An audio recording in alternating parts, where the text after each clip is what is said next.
Hey, seventh grade. How we doing? Hope you guys had a great Thanksgiving break. Happy Tuesday. Let's jump right in the pod and hope to see you guys soon. So, first up, we've already covered your school student profile acronym with the beavers. Check that out in your agenda or the posters in your classroom if you want to review.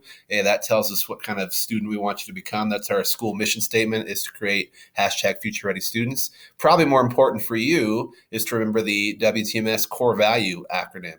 Okay, these are the behaviors and norms that we expect everybody, students, staff, everyone that comes in the building to follow. So first up, the W stands for working hard. All right. Love this quote over here on the right. Hard work beats talent when talent doesn't work hard. So true. I've known a lot of people that are naturally gifted in a lot of ways, but they just don't get a lot out of it for whatever reason. And it may be that unwillingness to work hard. This could apply in the classroom, certainly during your schoolwork, trying to pay attention during the lesson, but also in the hallways. Somebody's doing some things that you know aren't right. You could stand up and do the difficult thing, but the important thing. And that does entail hard work as well. Okay. Being a good friend, being a good listener, taking care of yourself. So these are things that you could work hard at. Okay. If they're your priorities, they're your big rocks, to use Seven Habits language. So make sure it doesn't cure everything. Okay. Sometimes things won't go your way, but if you work hard, you'll at least feel better about stuff, and you know that you put all that you could into your effort. Before the break, during conference week, you guys did those trimester surveys for us that you've done before. Thank you for sure. I really mean that, for giving us that feedback. You guys are helping make the school better. We will give those compliments you gave to the teachers that got them, that you mentioned. And like I said, that's really valuable information. So thanks for your time for that.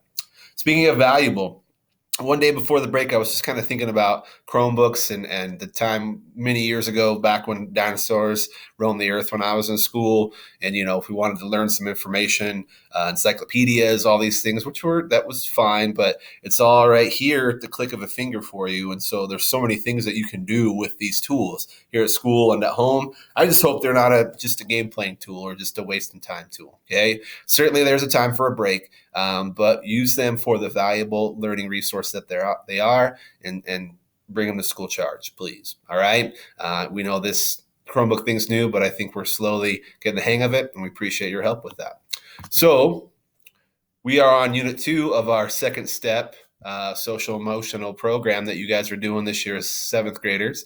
And unit 2 is all about recognizing bullying and harassment. Okay. Last week, and with Thanksgiving in between, it was a while ago, we talked about a very specific type of harassment, sexual harassment, and we tried to contrast the okay, which was flirting, with the not okay, not ever okay, which is sexual harassment. I think this is a key concept here. Welcome, okay? Welcome attention that makes you feel good, flattered, or neutral. And please think of this from both aspects. Okay. If you're the person getting flirted with, or you may be the person doing the flirting, you need to recognize when someone's feeling like it's not okay. If you yourself don't feel okay about a situation, let that person know, let anybody know. Okay. Don't let it go on. But I think the other person's reaction is always key, because you cannot say, and I think I mentioned this last week, hey, I just meant it as a joke. That doesn't stand up. Okay. If you've made somebody uncomfortable, that's on you. So sexual harassment is bothersome and makes the other person feel uncomfortable. And it could be any kind of comments, any kind of communication, digital, in person. All right. So those are important definitions to keep in mind. Lesson 2.3, as we're going to hop over here in a second to the second step lesson, is about, now we know what sexual harassment is. What are the effects? What's the impact? And I put this picture here of ripples, because single comments, or certainly actions, and if they're more than just one, can have many ripples, long-term effects to that person and even people around them. So I think they do a pretty good job in this one of showing you that. Okay. So today we're talking about the effects of sexual harassment. In this lesson, we'll learn how sexual harassment affects the people who experience it, and talk about where to get support if you need it. All right. A warm up. Here's some statistics to show you this is not just some school thing that you shouldn't care about. It's hovering around you all the time. I hate to consider that it happens at WTMS, but it does, unfortunately. I hope our statistics are better than this. So this says that 5 out of every 10 students, no matter their gender or sexual orientation, have some experience with sexual harassment. 4 out of 10 boys, 6 out of 10 girls and 8 out of every 10 LGBTQ students experience some form of sexual harassment. And so do these statistics surprise you? Why or why not? Some of you guys might be saying, yeah, sounds normal because you have some experience. Others may be shocked. This is pretty much half of everybody. Okay. And remember, here's our definition. Sexual harassment when someone bothers someone else with words, actions, or pictures of a sexual nature. So let's talk about short-term effects. This happens to you. 9 of the 10 people who experienced sexual harassment said it had a significant effect on there. Significant means that impactful. Okay, it wasn't just a haha, I laughed about it. It was bothersome. It had an impact. So in the short term, what could it do to that person? Could cause trouble sleeping, missing school. We actually had a situation this year where some folks missed school because of some comments. Stomach pain, drop in performance in terms of your academics, lower self-esteem, all possible short-term effects. And remember, if you've been victimized in this way by sexual harassment, please remember to not think, well, it's my fault, I must have. But those are natural thoughts that people have. Unfortunately, they're untrue and they're damaging. Okay, so there's lots of short-term effects, but you think, I'll get over it. Long-term, especially if this happens in bunches for you, you could have high blood pressure, risk of heart disease, risk of depression and anxiety, eating disorders. I'm not a psychologist, but I think that when this happens and people are being toxic and mean and ugly and inappropriate to folks, it can lead to long-term relationship problems and a distrust of people in a romantic way. So pretty serious stuff for sure.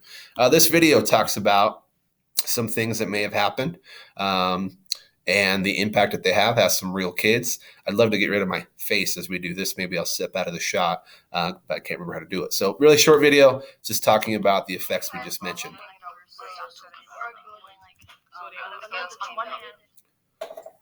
So I did water polo when I was for a couple of years. I just recently stopped a couple months ago, but the team was made of 15 boys and 2 girls, and they kept all of the guys were like, ooh, there's the girl in a swimsuit, that's kind of why I quit. One of my friends, she's pretty uncomfortable just with people talking about, they're being attracted to her or that kind of thing, but this person kept sexually harassing her online, and other people started to catch on. She felt really, really uncomfortable about it, and it carried over not just online, but just in person. She became much more quiet and just more generally uncomfortable with everybody. So there was this girl, and she was dating this boy, but I don't know if she knew, but this boy he was a really bad guy, and he used to talk about her behind her back, and he exposed her on social media doing provocative things, and she was very sad about it, and they used to call her names on social media, and I don't think she could take it. She transferred schools. I don't know what happened to her. Okay.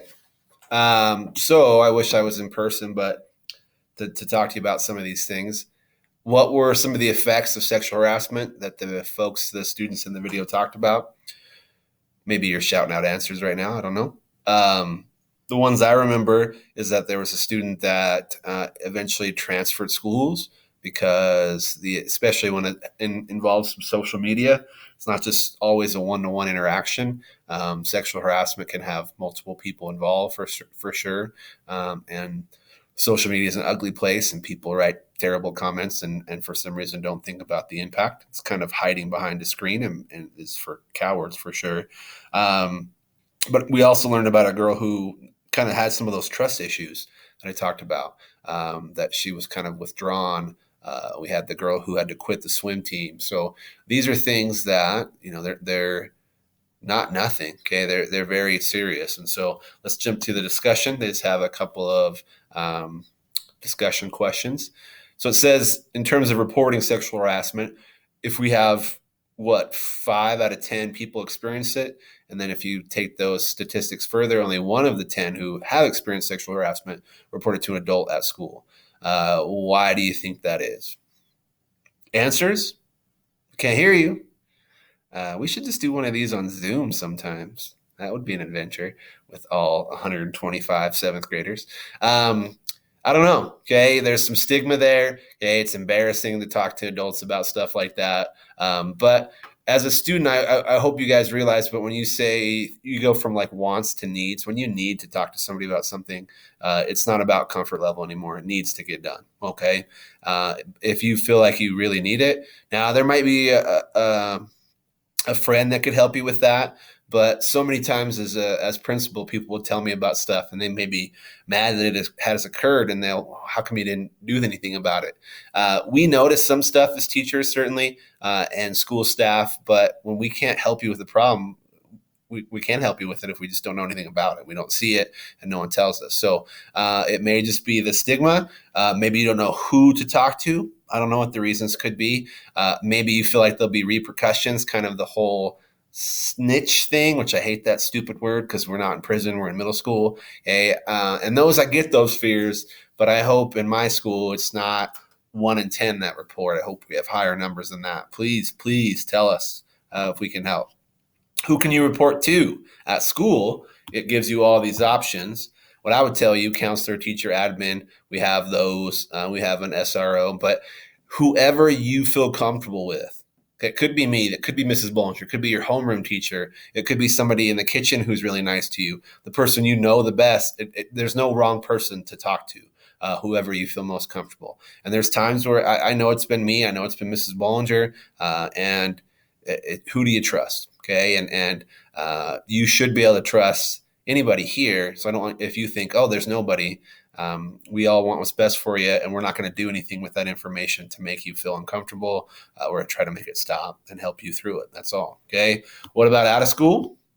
Certainly parents. I don't know why they don't put that on there. If you have a trusting relationship, open relationship with your parents, I hope you do.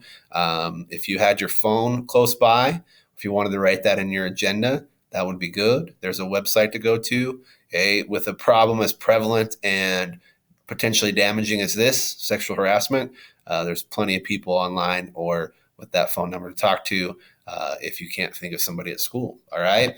To wrap things up, I would just tell you to think about that person now. Okay? If whether it's sexual harassment or bullying or whatever it is, or you just need some help, who are you going to talk to? It's nice to have that in place before something goes down. Hopefully something never does, okay? But I would hate to think that you feel like you have to go through stuff alone. So in your brain, do me a favor and just think about when you see this, even if you're not involved, you see it in the hallways and say, hey, Schaefer says we're supposed to call out stuff that's bad. That's what we need more of, is the bystanders, all right? The bystanders just saying, you know what, I saw this, I heard this, it made me uncomfortable. Often those are great because there's no fear of repercussion. I can just say a student told me and I can deal with it. So please let us know because this isn't flirting. This isn't just having a good time, messing around. This is impactful and it's heading towards really long-term effects, heading towards really crimes. So know the seriousness, talk to somebody if you see it or hear it, and appreciate you listening, especially on these kind of difficult topics. Hope to see you in person soon. Have a great, and I'm talking slowly so I can stop the video, not just great, but stupendous day. See you guys soon.